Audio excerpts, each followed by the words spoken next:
Welcome to the Great Detectives of Old Time Radio. From Boise, Idaho, this is your host, Adam Graham. If you have a comment, email it to me, box13@greatdetectives.net. Follow us on Twitter at Radio Detectives and become one of our friends on Facebook, facebook.com/Radio Detectives. I do want to encourage you, if you've not already, to pick up your copy of Slime Incorporated. It's my first ever detective novel. It is a modern detective novel, but with a lot of nods to classic detective fiction. The book is available as an audiobook, an ebook, and also as a paperback.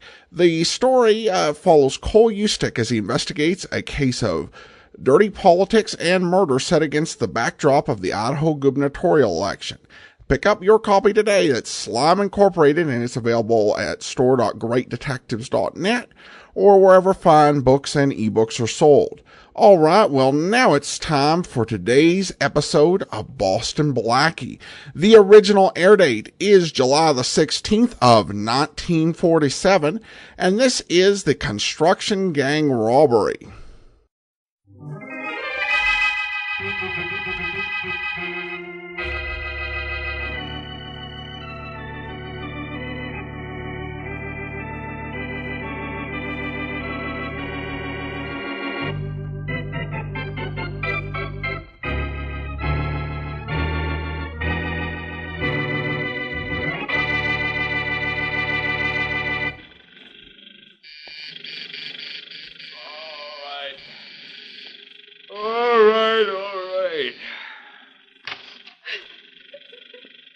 Blackie, I know I woke you up. Please forgive me. It's all right. Mrs. Randolph, come in.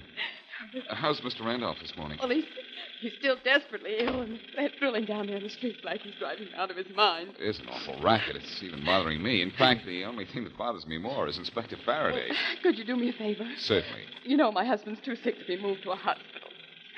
And you have influence in town. Couldn't you phone and see? It's as good as done, Mrs. Randolph. Come in. Come right in. I'll call Tom Jackson. He's street commissioner and ought to be able to have that noise stopped immediately. Oh, thank you, Blackie. I knew you could do something. I better phone Tom this home. He's never in his office at this hour. Probably wake him up, but after all, he's a public servant. We're the public, aren't we? Yes, and you will have that drilling stopped until my husband's out of danger. I certainly will try. Okay. Hello? Tom. Speaking. I hope I got you out of bed. This is Blackie. You didn't get me out of bed, but you did wake me up. I was at a meeting till 4 o'clock this morning. I'm sorry, Tom, but look, there's a sick man in my apartment building, and some of your boys are breaking up the street down below us. It's driving the poor I know what man you want. almost... Okay, I'll handle it right away. What's your address? Sunset Parkway, number 51. All right. So, wait a minute. Is it just 7 o'clock, or has my watch stopped? It's 7 o'clock, and I want that drilling stopped.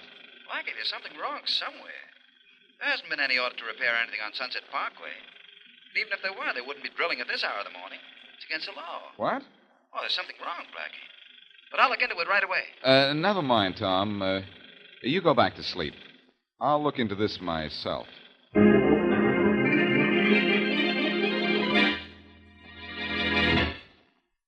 And now back to Dick Calmer as Boston Blackie. Enemy to those who make him an enemy. Friend to those who have no friend.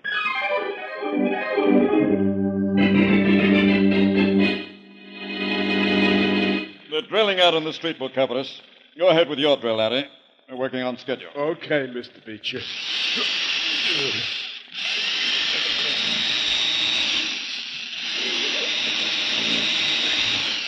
So you think I've drilled into this vault deep enough now, Mr. Beecher? Yes, I think so, Larry. Looks good. How deep is the hole? Well, it's deep enough to be full with a stick of dynamite big in the first two I drilled. Well, then let's get that dynamite in there. Right. You slide it in. Yeah, Billy, you do. Yeah, sure, Mr. Beecher. Hey, don't push it in so hard, Billy boy. You want us all to be blown up? It has to be detonated before it explodes, Larry. Oh. Got your wires hooked in ready, Billy? Yeah, Mr. Beecher. And let's get way off to the other side of the bank and let it go. Come on, Larry. Unless you want that vault door to fall on top of you. Oh, not me. I'm with you, Mr. Beecher. What time's it, Billy? 7-3, Mr. Beecher. Yeah, We're right 7. on time. Last stop. Yeah, let's see it blowed out, Billy boy. All right. Here it goes.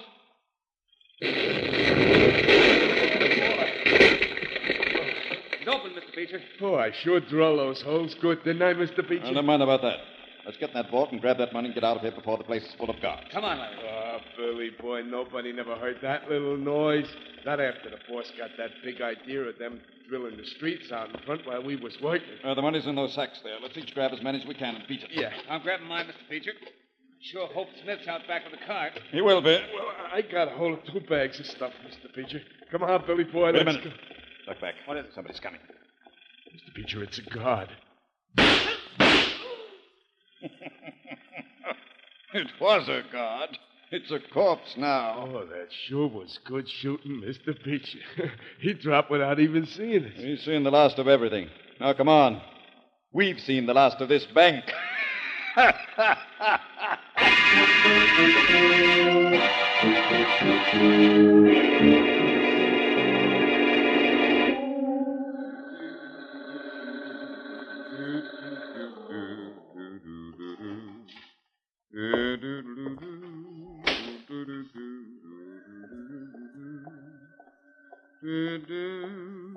Good morning.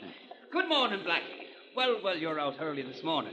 I'll call for your car right away. I'm not ready for my car yet, Harry. Say, what happened to those men who were breaking up the street out here a few minutes ago? Oh, they just left, Blackie. Oh. And you know, it was funny the way they left, too. One guy yelled, "That's it. Let's quit." And they dumped their drills into the back of the truck, and away they went. That's funny. Yes, 'tis that, Blackie. Never known they worked on the streets this early in the morning. They're not supposed to, Harry. And I just found out they're not supposed to be digging up Sunset Parkway at any time of the day. Oh, no, Blackie, if you think anything's maybe mysterious, I got their license number for you. You know, being a doorman, I make a hobby of license plates. It was a truck, and the number was a crazy 012-345. Thanks, Harry. And I guess that... Hey, look, Harry. The bank across the street. Blackie, that's Williams, one of the bank guards. Look at him, he's staggering. He's been shot. Come on, let's go over there and give him a hand. Right. Hurry up. I I think he just collapsed behind that parked car. wonder what's the matter with him. I didn't hear any shooting. Who could hear anything with that drilling in the street? Uh-oh, Harry. He stopped a couple of bullets. Williams, this is me, Harry. Harry? The doorman of number 51. You know me, don't you? Harry, the bank, they blasted the vault. They got away out the back, Harry. That was the reason for the drilling in the street, to cover up a blast. Williams, did you see the men who shot you? No, I didn't see them. They were too fast. They got away out the back. Williams. He can't hear you, Harry. He's dead. Harry, I don't know who killed this bank guard, but I'll find out, and you can bank on that.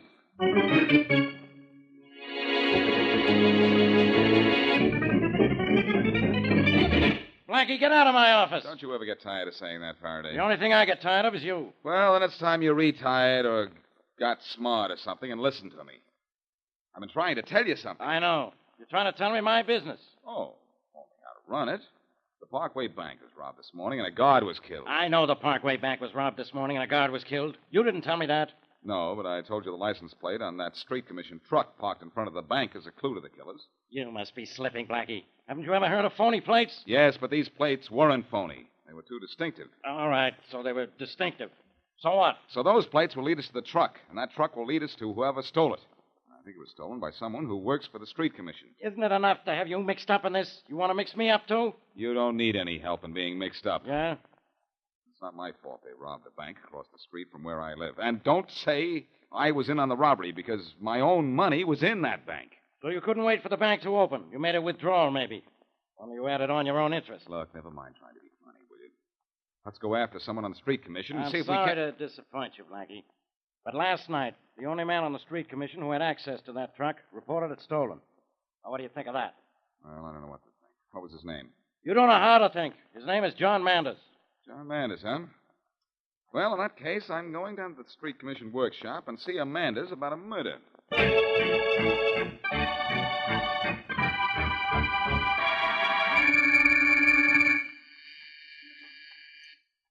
Come in. Hello, Blackie. Hello, Murray. Oh, my, you look lonesome. Your apartment getting too big for you? No, but this city's too big for me. I've been all over town checking with every crew of street repairmen, and nobody's seen John Manders since late last night. Well, I phoned his home as you asked me to, and his wife says that she hasn't heard from him since late last night either. Blackie, do you really think he's a lead to the men who robbed the bank and killed the guard this morning? The fact that he's missing convinces me more than ever, Mary. Excuse me, will you? Uh-huh. Can't I ever talk to you without the telephone ringing? Hello. Hello. Boston Blackie? Yes? Blackie, this is John Manders. No, it's Manders. Oh, wonderful. Manders, I'm looking for you. Where are you? Never mind where I am, Blackie. Did you get my message? What message? If you don't know, you didn't get it, so I'll give it to you now. Well, what's it all about? You'll know when I do. Manders. Manders? Hello? Hello? I don't know what's happened. He's hung up. Oh, Mary. Somebody hung one on him. He was just about to tell me something about a message. What message? I don't know. All I know is we've lost Manders and maybe the last clue to the guys who killed that guard across the street.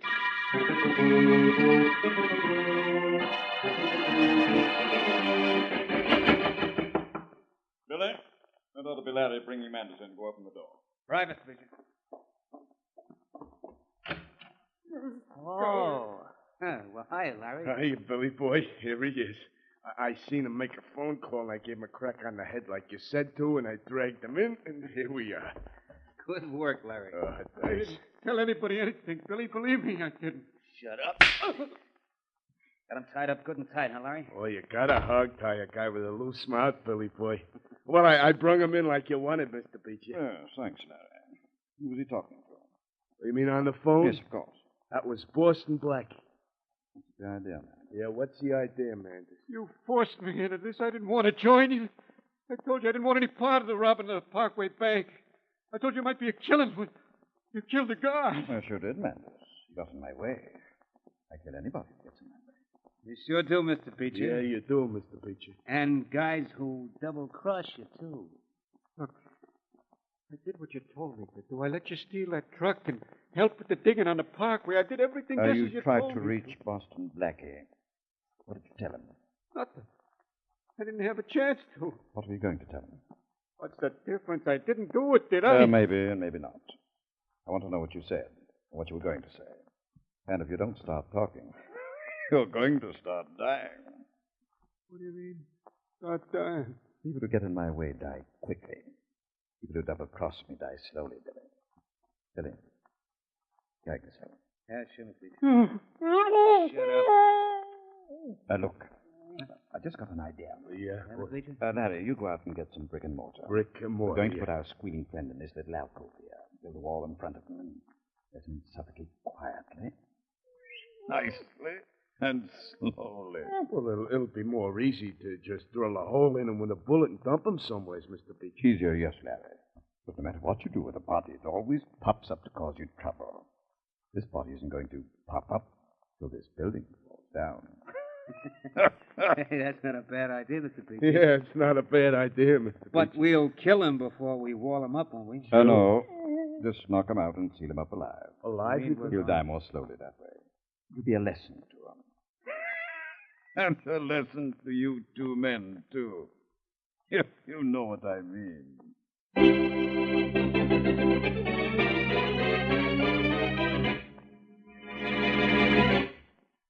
And now back to Boston Blackie.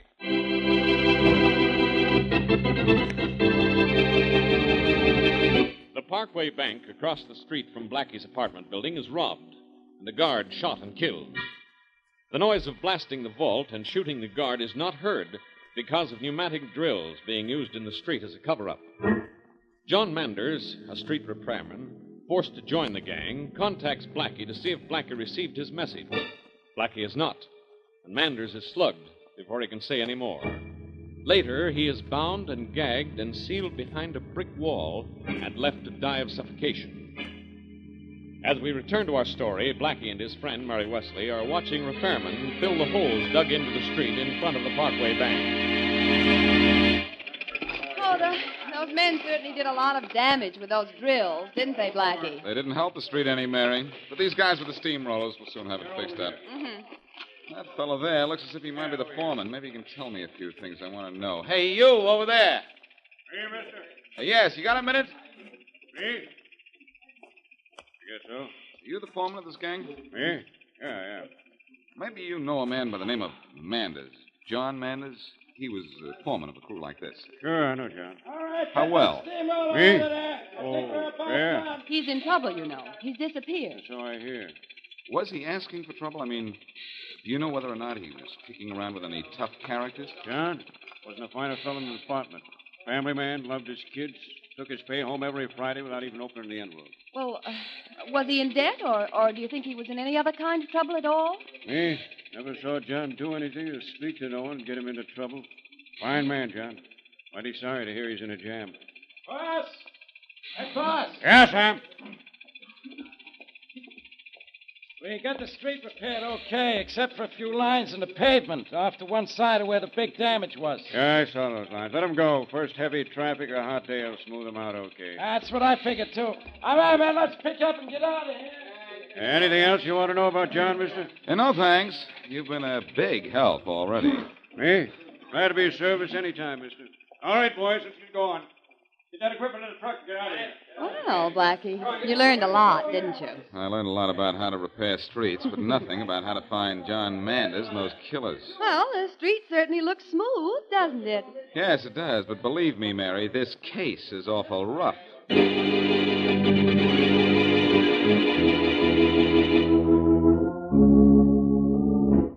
Oh, that's mighty pretty, Billy boy.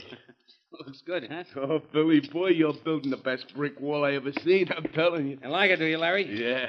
I should have been a bricklayer, I guess. Yeah, Let him you put should. those last bricks up there, Billy. It's taking you over an hour already. You want them sealed up good and tight in this alcove, don't you, Mr. Preacher? Yes, good and tight. Well, I had to lay the wall 2 bricks wide so he can't kick it out while it's still wet. All right, Larry, get the plaster ready. Yeah. We'll plaster this thing over, and it'll look just like the rest of the room. Well, you're going to let me smear some of the plaster on, ain't you, Billy boy, huh? Sure. Well, there's the last brick in place, Mr. Preacher. Yeah, last brick. I wonder how long Manders will live back there. A few hours, maybe. I wonder if he's still out from that tap on the head I gave him. Well, I wonder what it was that Manders was trying to tell Blackie. Probably about us. But we don't have to worry about it. We didn't have time to tell Blackie anything. And now no one will ever find Manders behind that wall. Not till they tear this building down. And we'll be dead by the time they do that. Dead from old age. Well, we're leaving town, ain't we, Mr. Beecher? Oh, no. I think we ought to, Mr. Preacher. Yeah, I think we ought to, Mr. Beecher. The cops are looking for us for killing that guard. And we may have Blackie on our necks pretty soon, too. Yeah. One more job, and then we'll decide. A bigger bank this time, though. Tell the boys to get the truck ready. We'll use the same trick of digging up the street to cover the blast in the bank. And any necessary shooting. All right, Mr. Beecher. And then we're leaving town, huh, Mr. Beecher? If our take is big enough. If not, we'll stick around until we're really rich. You don't think we ought to worry about Blackie? Yeah. Oh, why should we, Billy? Manders never told him anything. In a couple of hours, Manders won't ever be able to tell anybody anything.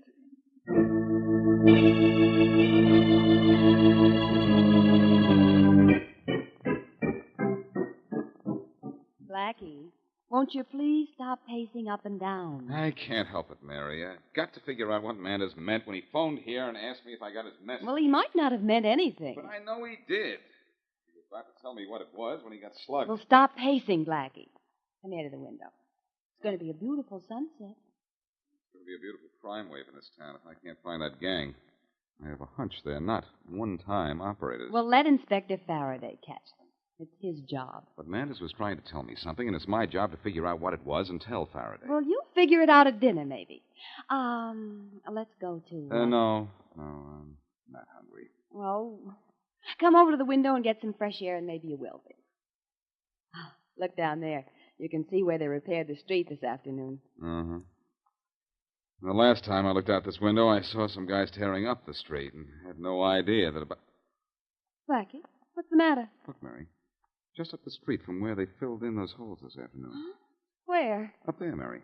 About 10 or 15 feet from the first filled-in hole. Oh. See those lines in the street? Yeah, I do. Well, those are the grooves that the repairman decided not to cover. And am I glad they didn't, Mary? I have a hunch that's the message Manders wanted to get to me. Blackie, it does look like a message. The first lines make almost a perfect 3. And the second figure is the letter L. I'm sure of it. And then there's a box drawn on the street. A box or a square. It could be a square.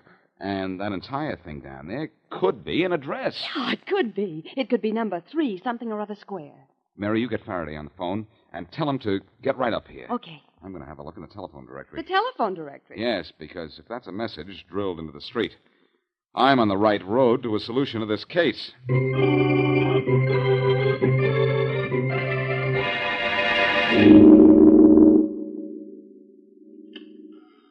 Shh, Faraday, can't you even open a door without making a noise? What do you want me to do, Blackie? Carry an oil can with me in case of rusty hinges? I think we're walking into an empty house anyhow. This is number 3 Lincoln Square, the only address that fits that 3L Square message on the street in front of my building. Huh? What was the matter with number 3 Ludlow Square? It's a vacant lot. And number 3 Lawrence Square? No such address. And number 3 Lord Williams Square? It's a hamburger stand. Mary and I checked all possibilities, Faraday, and this is the only one that fits the description of a hideout. Your men have had time to surround the place now. Let's go in. All right. Well, I'll bet we don't find anything except dust. That scrawling on the street in front of your building didn't mean anything. Shh, come on. There's another door. Now, you open this one, so you can't gripe at me if it creaks. Oh, brother. Hey, I hear somebody coming into the room from the other side. So do I. Duck back. Quiet. You be quiet. Can you see who it is? Not yet. You said the place was empty, huh? Well, just... Those are my men, stupid. There's nobody else here. Faraday, I still say that was a message on the street, and... Now what? I just heard a car pull up in back of the house. You stop this nonsense. Well, boys, we did it again. You heard that, didn't you, Faraday? I sure did. Duck out of sight, everybody. Okay. Quick, man, get down. Behind anything. Stay there. Get back at this door with me, Faraday. If you're pulling your stomach, there'll be room. Now, don't talk to me. The way your neck is always sticking out. Shh. Many of the truck and those bills and tools out in the bushes and back, boys. After tonight was so easy, I think we'll stay in town.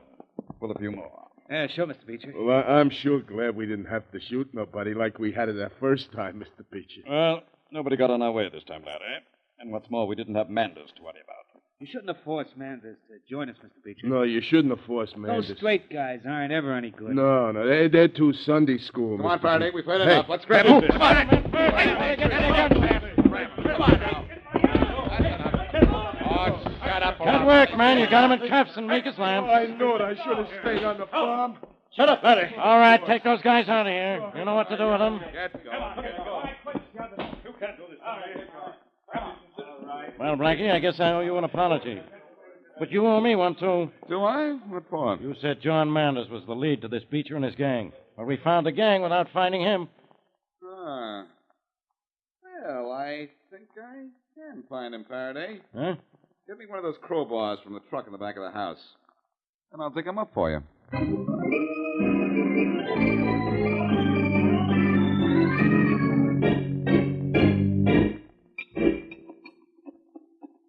Blackie, what makes you think you'll find something behind this wall? The fresh plaster on it, Faraday. This part of the wall has just been built. I think it hides a closet or an alcove. Oh, you're out of your mind. How big a hole are you going to knock on the wall before you're satisfied you've wasted enough of my time? Won't have to be much bigger. There. That's got it. Now look what's behind the wall, Faraday. A pair of legs. They're moving, too. That guy's still alive. Come on, let's haul him out. Okay, I've got him. Lower him carefully. Yeah, that's it. A little more. There. That gag on him just about choking him to death. Well, don't just stand there. Take it off before it does choke him. I'll have it off. I've got it.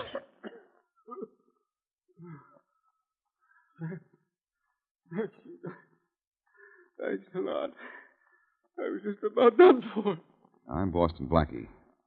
Are you John Manders? Yeah. You got my message?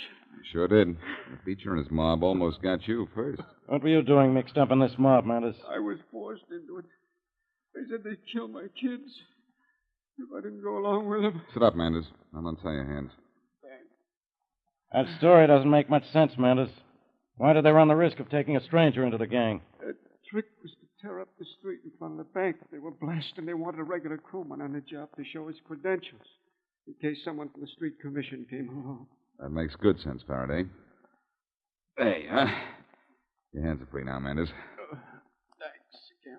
You can't. But, Manders, How did you have sense enough to drill a message in the street? And how did you know I'd get it? Well, I didn't know what to do about tipping the police, Blackie.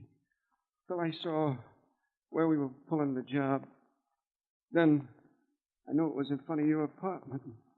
I remembered reading your address in the papers. And I got the idea for the message. It was a good idea, too. It saved your own life. You'll have to come down to headquarters with me. I have to file a technical charge against you. Well, Manders, thanks to the fact that I can read and you can write, everything for Beecher and his gang turned out all wrong.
This is Andrea J. Graham, author of the Web Surfer series. Oh, and a Madam's Wife. You're listening to the Great Detectives of Old Time Radio.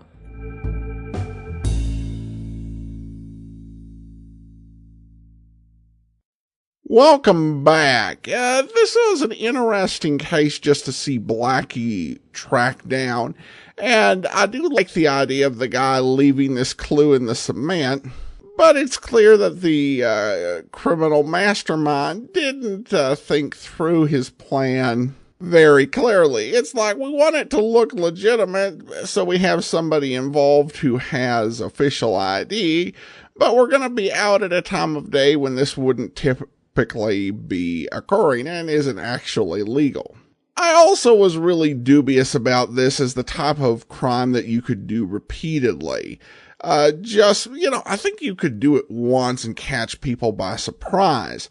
But the idea that you can kind of keep going back to the well on this, yeah, I think that this is really a sort of one-shot operation, and going beyond that is really pressing your luck. And so I think criminals would have been caught eventually, but thanks to Blackie, we managed to save the guy who got coerced into helping them. And certainly, I would hope that he would not end up being seriously charged, since he did actually give the clue that managed to get this taken care of expeditiously. All right, well, that will do it for today. Join us back here tomorrow for yours truly, Johnny Dollar. And then next week, Nick Carter returns next Tuesday, and then we'll be back next Thursday with another episode of Boston Blackie. In the meantime, send your comments to box13@greatdetectives.net. Follow us on Twitter @Radio Detectives, and become one of our friends on Facebook, facebook.com/Radio Detectives. From Boise, Idaho, this is your host, Adam Graham, signing off.